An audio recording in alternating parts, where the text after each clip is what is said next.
Greetings, everyone, and welcome to our teleconference today. My name is Ama Korankye, and the title of our presentation today is Rosicrucian Principles for Dealing with Difficult and Challenging Situations. I will share my screen right now, and we will explore some ideas together. So before we get started, I would like to guide us through a brief meditative process. So if everybody could kindly please sit in a position that's most comfortable for you. Place your hands in your palms, facing downwards. Close your eyes. Take a deep breath slowly in. Exhale, and while exhaling, feel every cell in your body becoming relaxed and at ease. Take a second deep breath slowly in. And as you exhale, feel each cell, every joint in the body, every muscle becoming relaxed. Take a third deep breath in. Slowly inhale. Exhale, allowing every cell, every joint, every muscle in your body to become relaxed and at ease. Now, I want you to direct your awareness to your left foot. Visualize a brilliant, radiant white light engulfing your entire left foot, energizing and invigorating every cell in your left foot. Visualize this light coming up your left lower leg, slowly infusing every cell, tissue, bones, ligament in this region to your left knee. Now direct your awareness to your right foot.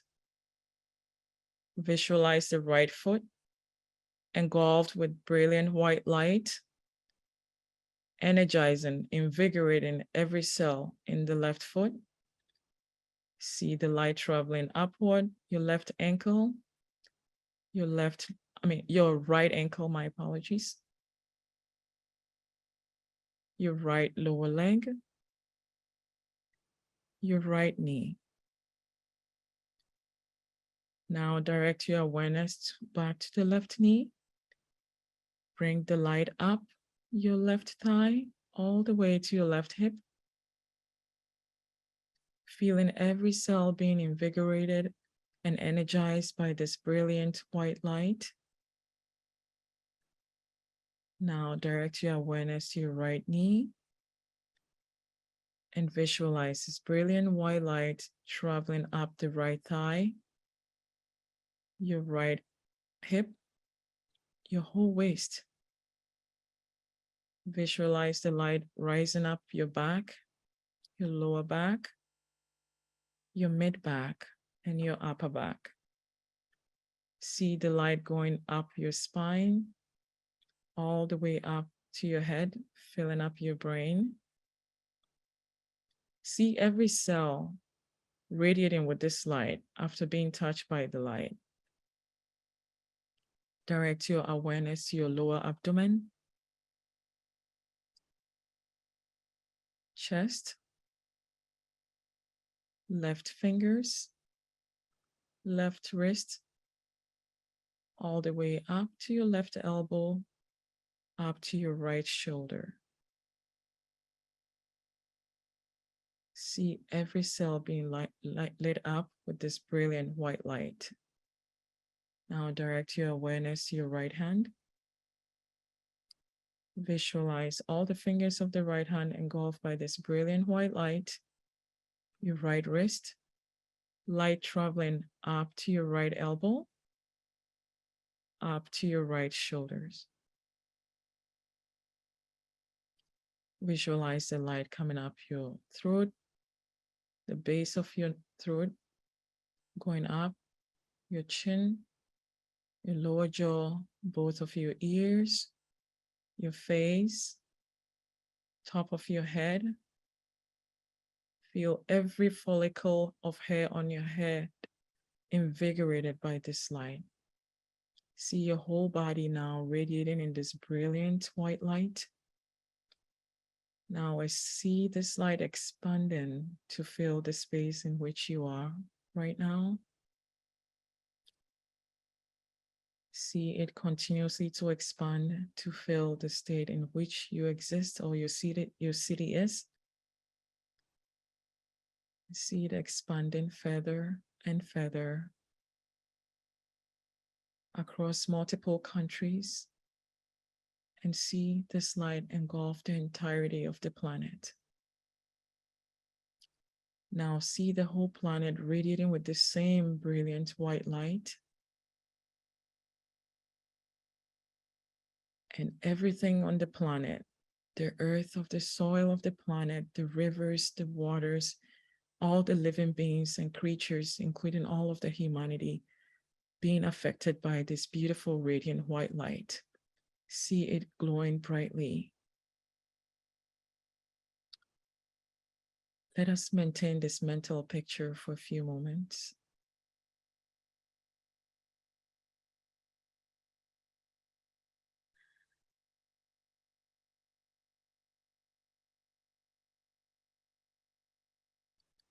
Now, take a deep breath slowly in, and as you exhale, slowly open your eyes and return back to where you are.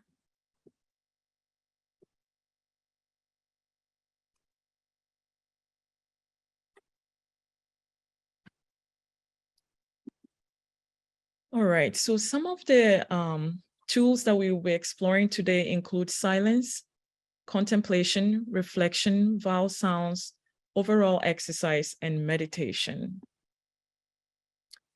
So silence and stillness. When we dwell in silence and stillness, our clarity and perception in any situation is increased. A few years ago, I came across a Tibetan proverb. I don't recall where I came across it, but the proverb went something like this, that when water, a pond or a lake is still, you can clearly see everything underneath the pond or the lake. When that same body of water becomes turbulent for any reason, then it is no longer clear for you to see what's beneath the surface of the water. The same is kind of true with our minds. Whenever we are in any state of negative mental emotional state, ranging anywhere from mild anxiety to rage, any octave on which you are on a negative emotional mental agitation within the body creates some vibratory turbulence in the mental scape, which makes it difficult for us to perceive clearly what is happening in a situation. Clearly, when things are going well, we all generally do well handling what may be happening around us. But during challenging and difficult times, it's more difficult. So in a situation when things come up, when it's very difficult, I have found that just remaining still, even when the situation is chaotic or agitating or frustrating, remaining still and silent sometimes can help you clearly see what is happening here and be able to remove yourself and then clearly perceive what action or intuition or what you could do to help the situation to be better or yourself to be better. To that point, a few years ago, I visited a church, a First Congregational Church, and the minister shared this quote from the Christian scriptures, and it had a very profound impact on my understanding of stillness and being. And I would like to share that to reiterate the importance of stillness. And everybody can further reflect on this because it's pretty profound. So with contemplation, one can take a lot more away from it. So it is important from time to time to practice silence and stillness. And the scriptures he quoted was from the Psalm 46, verse 10. And it reads, "Be still and know that I am God." In the Rosicrucian tradition, when we refer to God, we refer to God as the divine or the cosmic. And then he went on to say, be still and know that I am. Be still and know. Be still. Be. This was so profound for me because although I had often heard the scripture verse, I never seen it break down like this, and it reiterates the significance of being still. And that's also the essence of meditation and some of the Rosicrucian principles that we are taught in the monographs, to bring in the whole body, mind, and the mechanism, the human mechanism, to a certain state of stillness so we can experience something much more profound. So we will see how the mind, the body, and emotions and our energies are impacted during difficult and challenging situations. So one aspect that I have come to learn is to become aware of the mind making inaccurate conclusions. For example, you send a text message to somebody, or you send an email to somebody and you don't get a response back, or you don't get a text response back in the time that you expect to receive a response back. This is just an example. It could be any different situation. And the mind tends to wants to make a conclusion that why are they not replying to my message? Are they upset? Why are they ignoring me? Any number of conclusions the mind tends to make. It is kind of important to become aware of this and not to make a conclusion, because we never know what is the state or the reason why the person is not responding. So it's best to just leave it and give it the benefit of the doubt without making any conclusions, because whatever conclusions they might make without knowing the circumstance may be inaccurate. And if you make an inaccurate conclusion, for example, or if it's, especially if it's a sensitive situation where you're trying to resolve something for work or it's urgent and it needs a timely response, then mind can tend to come up with all sort of ideas. And then you send a repeat, say, text message or email and still don't get a response back. Then at least for me in my earlier years, the tendency was coming up with conclusions like, why are they ignoring me? Did I do something wrong? You know, I go down this whole rabbit hole of causing all kinds of wrong conclusions in my mind. And then once you settle or allow this to happen, then you have an emotional response to these thought ideas that generates some kind of distress, anxiety, which are not positive for dealing with the situation. So becoming aware of the mind making inaccurate conclusions is one point. Dr. Lonnie Edward often talked about this in a lot of his presentations, and he will often say, be a watcher of the mind and always give the situation and people the benefit of the doubt, because we never know why we have not heard from them, just using this example of messaging via text or email. And then to that point, to endeavor to give others and situations the benefit of the doubt, and to try not to judge the situation or the person, but just to look at the situation just as it is. So that if one morning you greeted somebody and they didn't respond back to you, you don't conclude that they have something against you, or don't judge the situation like, oh, this person is being such and such. You know, that's a judgment conclusion. We don't know what kind of a circumstance they are coming to work from. Let's say they had a very rough morning, they've lost a loved one in their life, they've been received a negative diagnosis or a horrible diagnosis. We don't know the circumstance. So it's often best not to make judgments of the person or the situation. Can be extremely helpful. Dr. Lonnie Edwards, and I will share a picture of Dr. Lonnie Edwards for those who are not familiar or don't know who he is. He's a longtime member of the order, but before that, I'll go through this slide and I'll share an image of him and explain. But I will be quoting him a bit, so so you can put in context who I'm talking about. He often said, be the guardian of your thoughts. So he often said, when a negative thought come into your mind or your awareness, always nullify it with a positive one. don't allow that negative thoughts to just go unaddressed, because our thoughts also stimulate certain chemical responses in our body. If you entertain a certain negative thought or unhealthy thought, it can cause sometimes upset in you. That upset causes chemical influx or changes within the body mechanism that can change your vibratory energy to what you do not want it to be.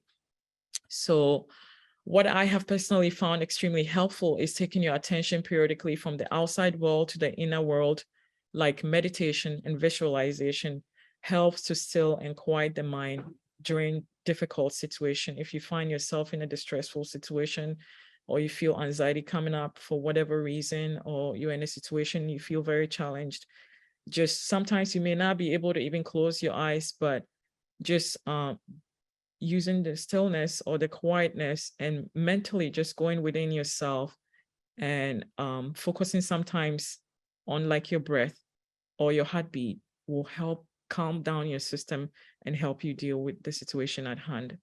So this is a picture of Father Lonnie Edward. He's a longtime member of the order and also the author of The Spiritual Laws of the Universe. So if I reference or mention Dr. Lonnie Edwards for guest visitors and those who may not know who he is, this is who I'm talking about. So the body, how does the body influence how we deal with difficult situations? Now, taking care of the body as a temple. The body is a vessel through which our soul is embarking this human journey. And if you think of the body like a vessel, let's say a metal vessel, right? Whatever content you put into this vessel, that is what the vessel will radiate. So if you pour ice chilled water into a metal vessel, it'll radiate coolness. If you pour hot water into that metal or glass vessel, it'll radiate heat. The same is true for our physical bodies. The kind of body you develop depends on the quality of material you put in there. What materials does the body need? Food, drink, sunlight, air, exercise, all these things help create a healthy body. So the quality of food you put in the body, the quality of your purity of your water and what kind of drinks you put into your body makes a huge difference in how the body can respond in a difficult situation. I think on any given day, any one of us have experienced that on a day when you felt very ill or your health was not optimal and you had a very trying situation or a difficult situation at that time, you realize that your capacity to deal with the situation is not the same as when you're in full health.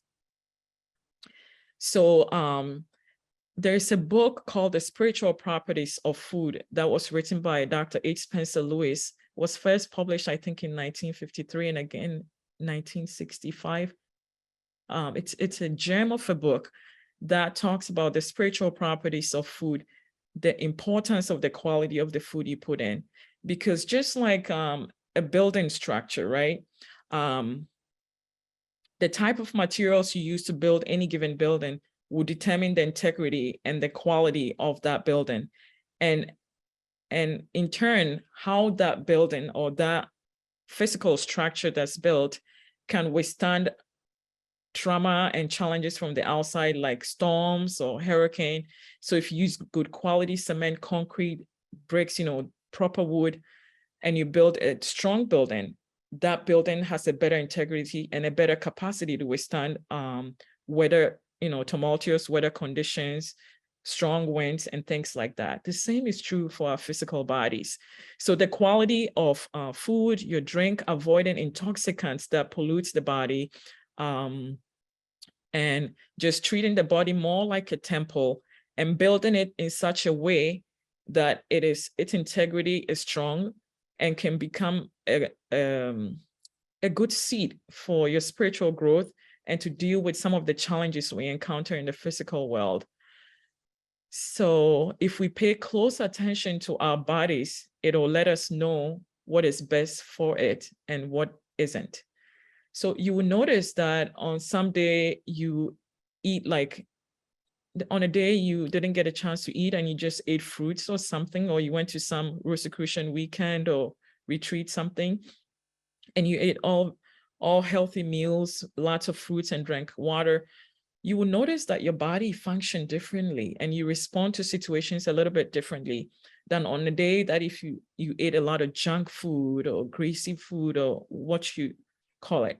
Now, I'm not trying to say certain foods are good or bad. I'm just saying, as mystical students, if we pay attention to the body, you will notice that when you eat certain foods, your body is more alive or not so alive, or you become very tired and lethargic after you eat the food. That means the food is not doing what it's supposed to do for you. So if we pay close attention, we will be able to figure out which foods energize us, which foods support our body to do the work we need to do in the world, and also to equip our bodies to deal with difficult situations that come up, whether being illness or situations, mental challenging situations, or any situation, like, physically exhausting situations that life may throw at us. So that's the aspect of the body. Emotions. Emotions are very important because they function on a much subtler level than the body and the mind, but can have significant impact on how we respond to situations. Emotions are the body's reaction to the mind. Okay. So you will notice that, for example, you're driving and traffic can be one of those challenging situations. On a given day, you're probably running late to get somewhere and somebody recklessly cut in front of you and almost hit your vehicle. There's a spontaneous reaction that can tend to take place if you are not in a certain state of consciousness or presence within yourself. And it can bring like a lot of like jumpiness into you, or fear or anxiety, like, or anger even, like, why did this person cut in front of me? And if one doesn't cut yourself, you find yourself, you might even say certain things that you don't wish to say, or things like that. The spontaneous reaction, emotions can just take on when we are triggered in a certain way. So becoming aware of your emotions before they take you over, and then you act in a way that you do not wish and then regret it later. So it helps to become conscious of the emotions. Dr. Lonnie Edward also used to use a lot of traffic examples when he talked a lot about proactivity and versus reactivity, being proactive in a situation versus being reactive. Proactive meaning, for every situation, you don't just let the egoic or automatic response happen, but pausing and taking time to decide which way do you want to respond to this. And sometimes in traffic situations, it's more challenging to take that time to respond in a conscious way. So there is an expression that the way you feel is the way you think is the way you feel, and the way you feel is the way you think. The reason is emotion itself is the body's reaction to the mind or your thought process. So that's why it's very crucial to be the guardian of your thoughts. And when certain situations happen, not allowing the mind to distort what we do not know, because the moment you allow the wrong thoughts to pervade into this mindscape, then it can elicit certain emotional responses that may not be constructive or positive for us to deal with this situation. So emotional activity has a direct correlation to the biochemical environment we generate in our bodies. Also, like, depending on how stimulated you get given the situation or the challenge, somebody just barraged you or called you names for no reason, or situations come up in life that we don't expect. But the goal is that with all the tools and principles that we have through the teachings of the order, we're exploring these things so that we can remind ourselves to kind of utilize them. And then in those situations, we can handle it better so that we are less impacted negatively by any situation that comes into our experience. So more on the emotion and the mind, visualization and breathing exercises can help tremendously with helping to calm down the this emotional state and the mental state. There are numerous breathing exercises and visualization exercises that the order offers in the monograph that can be extremely helpful. For example, one exercise that I personally do is before I begin my day every day, I visualize how I want my day to go, given all the responsibilities and tasks I have ahead of me that day. I visualize how I want that day to unfold, and then I release it into the cosmic and allow the cosmic grace to guide me. At the end of the day, I reflect back and see did the day go as I had visualized this, and then the things that did not work the way that I want, or the situations that I didn't manage myself the way I want, I then consciously in my mind replay how I should have handled that situation better. And then I internally tell myself that we are not going to make this mistake again in the future. When such a situation, it took me over unconsciously, and I may have said an unkind word, an unpleasant statement, and I will go back and even apologize. Or I've gotten tremendously better, but in my youth, along my growth journey, I did a lot of work like this, and the order gives practical applications of how to utilize these tools to do the self-audit, to visualization, tool of visualization, to plan or almost project how you want your day or your life and things to unfold in your life. And then that often or frequently reflecting back to see that am I responding to situations the way I want can be extremely helpful. So in that sense, visualization is helpful. Breathing exercise is particularly supportive when you're in the midst of the crisis itself and you have no idea how to calm yourself down. Sometimes the circumstance is such that your body just starts responding. Your fright or flight response is stimulated. Hormones are released and you feel a certain amount of fear or anxiety within yourself. Directing your awareness to your breath and utilizing any of the breath techniques that are offered in the teachings can be very helpful to calm yourself down, lower your blood pressure.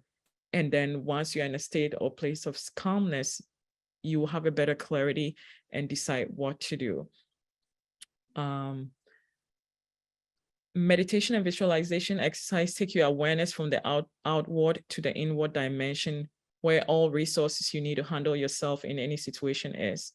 Dr. Lonnie Edward also often advised that when you have a rough situation that you need to make a decision on, while you're not in a state of peace profound, or you're still feeling angry about the situation, you're still feeling distressed about the situation, it is best not to make a decision in that moment, but he'll say sleep over it. Because when you go to bed, it allows the subconscious mind to process everything that has happened. And oftentimes you find yourself, you wake up the next day having a new perspective on the situation and a clearer vision on how to handle it. So that is also becoming more on emotions, becoming aware of how your emotions respond when things don't go the way you want them to.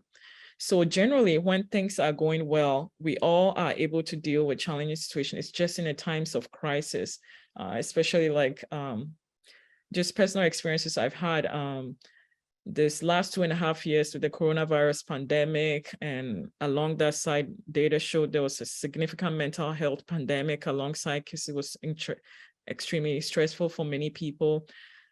Even in the workplace, I noticed so many people, everybody can be in the best state of being when things are going well, but when you're truly challenged, it's when they say your true character emerges. So that's why it's significant to put the practical applications of the teachings into practice to equip us so that in the moment of crisis, we can respond in a way that is constructive for us, the situation, and the people involved. So becoming aware of how our emotions are when we are not. If you pay attention, for example, somebody I don't have a good situation, but kids can be challenging sometimes, co-workers can be challenging, or just even in the grocery store, people are unpleasant to you. Just see how your emotions are responding in that situation. Is it the way you want it to be? If it is not, that is an awareness that can be helpful for your growth alchemical process to see, okay, I didn't like the way that situation made me feel. How can I equip myself that I could be more calm or not negatively impacted by such situations in the future. And to that point, avoiding addressing situations from a state of agitation, anxiety, or frustration it's one thing to keep in mind, because in the moment of anxiety, anger, or any emotional mental state, if you take action, often your action will not be what you want it to be. Often they'll later on regret certain things you said or certain things you did.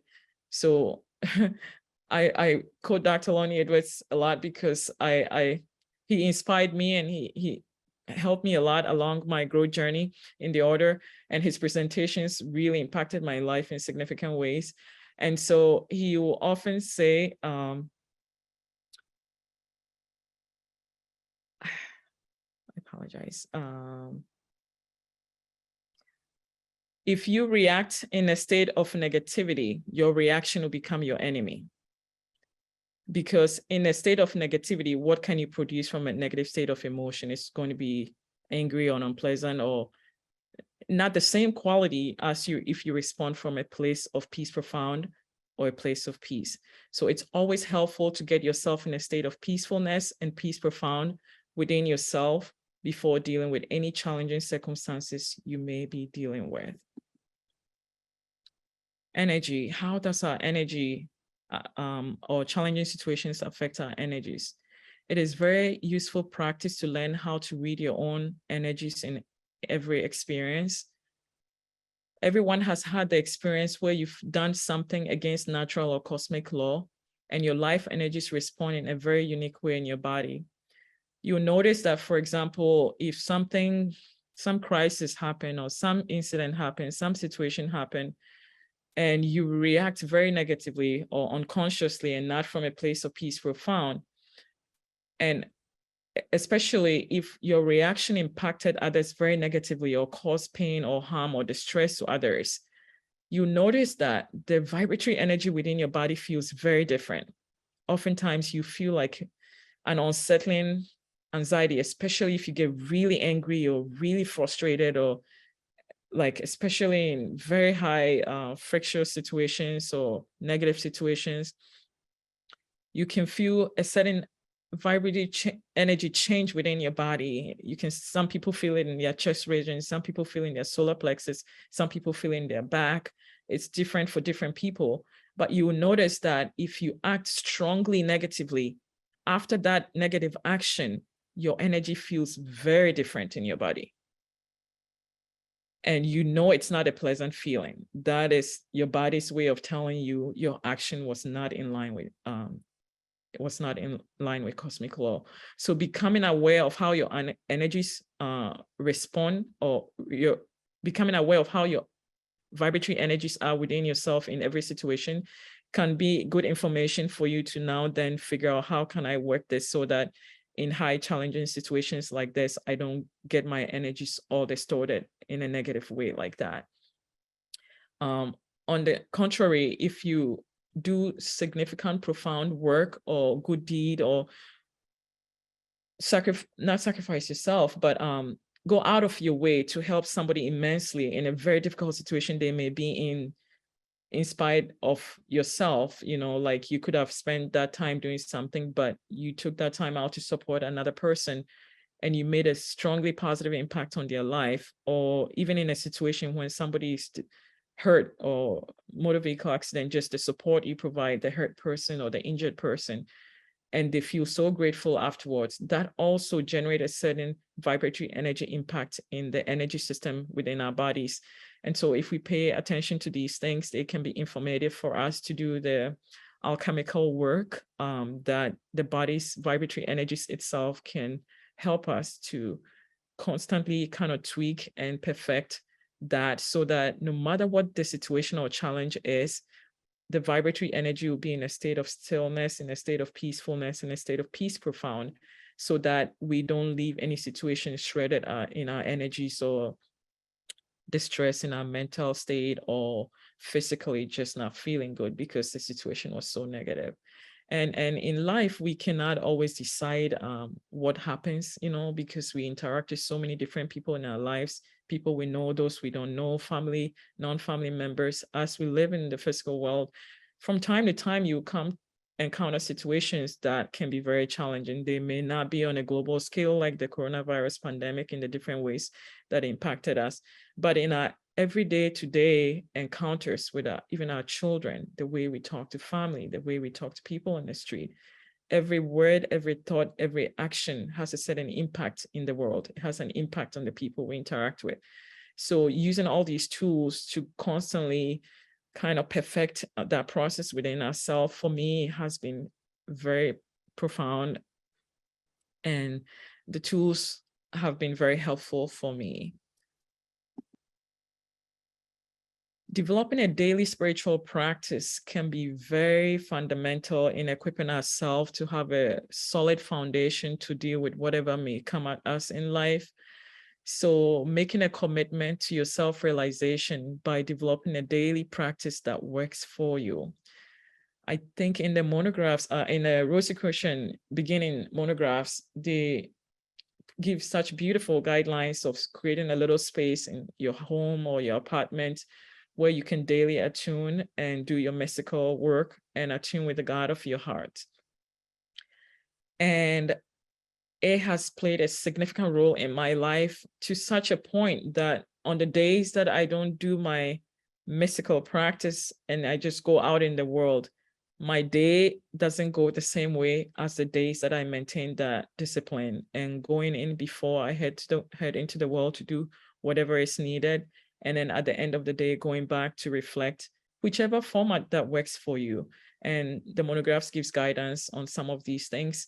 Can really help create a certain foundation of a certain constant building of stableness and peacefulness that when challenges come, you are already prepared instead of just kind of doing the practices or mystical work only when it's convenient or some of the time and not a consistent way of maintaining that mystical lifestyle.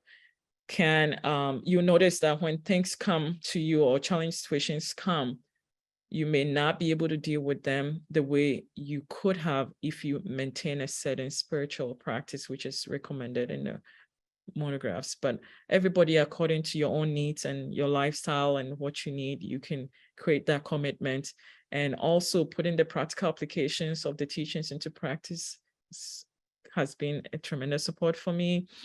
And so not just reading it intellectually, but doing the practices really develop a lot of these subtle strengths within us that can help us to cope with difficult times. The overall exercise is one of the excellent exercises. It's a practice that brings the awareness of the consciousness to different parts of the body. That's what a variation of that is what we did at the beginning of the presentation. And so it is a very easy and quick way. You can do it very simply, like we did briefly. If you have time, you can become more elaborate and bring awareness to various and spend time with big parts of your body, because it is said that energy follows thought and awareness. So wherever you direct the light of your awareness into your body, that area is receiving a certain light of your consciousness. And so regularly doing that brings a certain reorganization and stability into the body that is extremely beneficial for dealing with difficult times, because when things are going well, it's helpful to charge up your battery. That's what I call it. And then so that in times when you're challenged, your battery is fully charged, and then you can, from a place of grace and peace profound, you can respond accordingly. Vowel sounds are other tools that have tremendous effects on the human mechanism. The monograph goes into depth. So there are sounds that you can alter to help calm you down when you're feeling anxious. There are some to help with healing. So reviewing some of these things can be helpful. We all know all of these, a lot of us do, and just to remember that we have these tools available to utilize during crisis situations. Also, visualization, meditation, reflection are all tools that can be very helpful for creating conscious responses in difficult situations. Developing a very personal relationship with the God of our hearts. This is the essence of the many Rosicrucian exercises and experiments in the monograph. It is very beneficial to put them into practice, even if they seem very simple. Constant practice over time develops important subtle dimensions of our nature, which can be supportive during difficult times. In my youthful days, I had so many questions, and like I said, I live in Wisconsin, so Chicago was not far away. And Dr. Lonnie Edwards used to often did presentations, and I went to that many years ago. And I had so many questions for him. I'm sure people at that time were like, what is wrong with this kid? Whatever this twitch, I just had so many questions at that time. This was some 15 years ago. And I will ask tons of questions. And there was a time he often said, go within, Nana.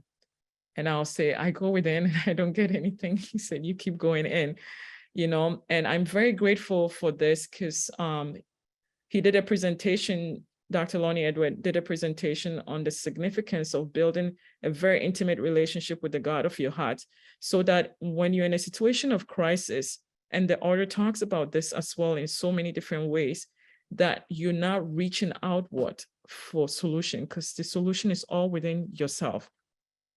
So going inward for guidance is the very first step one must take before seeking advice, because the God of our hearts knows all about us. It knows us in more entirety than anything or anyone outside of ourselves.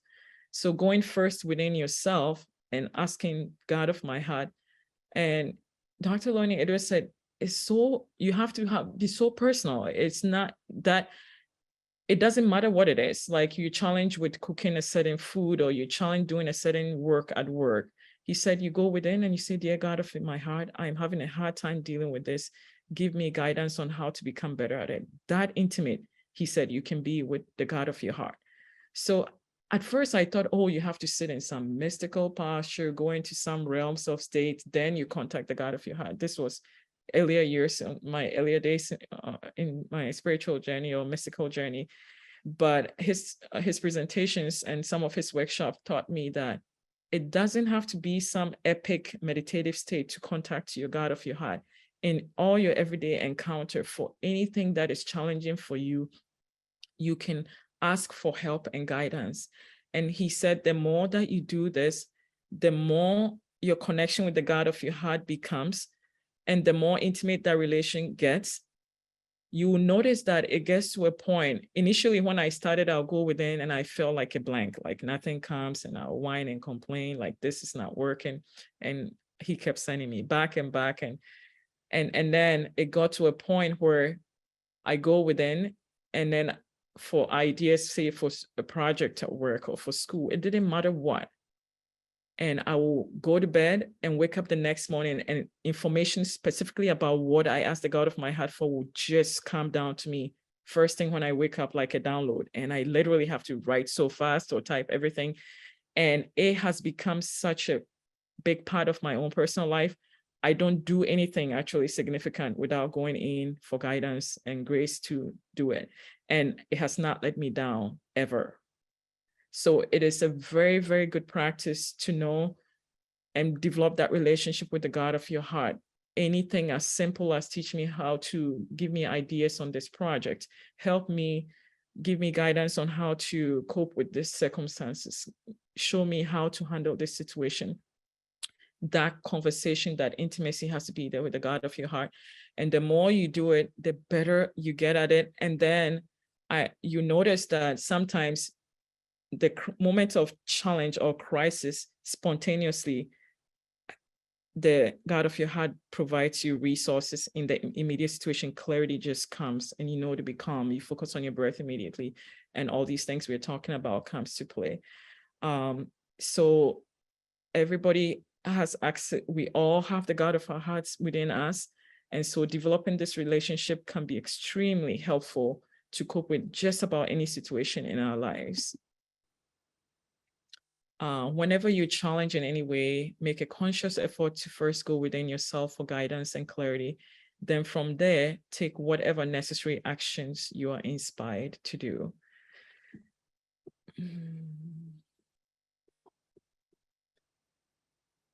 And I wanted to share one more point.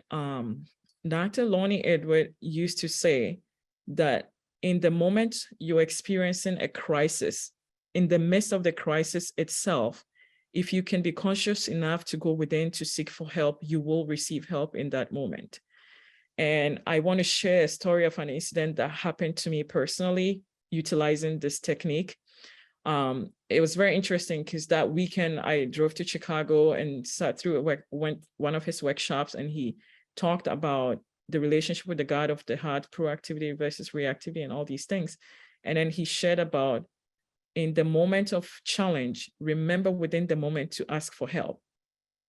And I'm a nurse, registered nurse by occupation. And I was a very young nurse out of school those years. And I used to work on the cardiothoracic floor, which is a very intense floor. Most people we receive just had open heart surgery or cardiac crisis. So it's a very intense unit that I worked on. And I was really newly out of school without much experience of dealing with challenges of crisis and things of that nature. So one Monday I went to work, and I worked the day shift. So the night nurse gave me a report, and the first thing she told me is, this one patient you're going to get is a very challenging patient. He's very upset. He's very angry. He's giving everybody a really hard time all night. So all the best.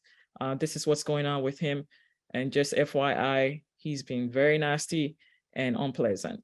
And I thought to myself, oh dear God, how to cope with this day, you know? So then I saw all the other people and saved him for last. And I went into the room and I said, good morning, my name is such and such. I'm going to be the nurse for the day. And this man just went off and he was angry. He said he'd been in pain all night long. Nobody came in when he rang the bell for help, and he's going to sue the hospital. And immediately I was just shivering because I was so new at my role. I know how to do my job. I just didn't know how to deal with the situation, the angry situation. The very big, tall man too. He's like 6 foot plus tall and very upset and angry. And I had not seen this man, met him before. This is my first encounter with him. He went off just like saying very nasty, unpleasant things. And while I felt that anxiety and panic within my heart, like, what am I going to do? I was so inexperienced then. And I remembered Fred Aloni's words, like, in the moment, if you can ask for help or go within, you will receive help. And he also taught us an exercise. And he said, in that situation, you ask the God of your heart to send through you cosmic light, life, and love to the situation or the person, not your own light, but cosmic light. And in that instant, I just remembered his words in my head. And while this man was just going on, just very, I only introduced myself and it just like negativity just started coming. So in my mind, I just said, dear God of my heart, please send through me to this gentleman, vibration of your light, and love. I just repeatedly kept repeating this. And I was just very quiet while doing this in my head. And instantaneously, this gentleman just stopped. And he's like, I'm so sorry. I'm so sorry. It's not your fault. And he went on to apologize and he just calmed down. And he said, I've just had a really rough night. I'm in a lot of pain. You just came. It's not your fault. I'm just really upset. And I said, it's okay. I was so shocked about how immediately the simple technique just worked in that moment. And the whole rest of that 12-hour shift, this gentleman was so nice. I had a wonderful day with him. He introduced me to his family. And then when the night nurse came back and I shared my experience, like, what did you do? So I shared this story to share the impact that the teachings and the techniques can work if you put them into action. It has worked for me. And that's why I chose to share these things with us today. So that's just one incident where going within made a huge impact in the circumstance real time for me. Why is all this important? So that we may be able to move through life with ease and minimize stress and friction in this modern day life with all the challenges and crisis of pandemic and economy and you name it, not to mention our own individual challenges we may have with work, with kids, whatever the circumstances may be. to be able to employ these tools and techniques so that we can move through life with greater ease and to minimize stress and friction to improve our quality of experience, and to develop a more deeply and intimate personal relationship with our inner master, or the God of our hearts, to become increasingly harmless and selfless in all our endeavors, and to become more in tune with our inner master. And the order provides many tools and practices to assist us in attaining all of these, or improving all these aspects that we have reviewed today. Thank you very much for joining us today. Thank you so much for joining us today. This is the end of the presentation. I wish everybody peace profound. Thank you.